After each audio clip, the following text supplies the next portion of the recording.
Jamais Emmanuel Macron n'avait prononcé une phrase aussi menaçante envers la Russie.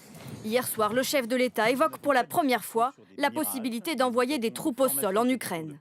Il n'y a pas de consensus aujourd'hui pour envoyer de manière officielle, assumée et endossée des troupes au sol, mais en dynamique, rien ne doit être exclu. Nous ferons tout ce qu'il faut pour que la Russie ne puisse pas gagner cette guerre.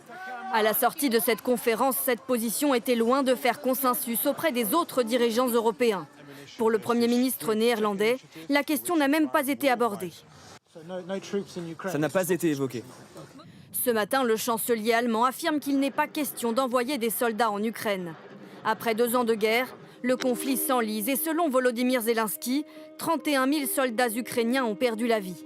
Pour ce spécialiste, le chef de l'État français a voulu amorcer un changement de stratégie.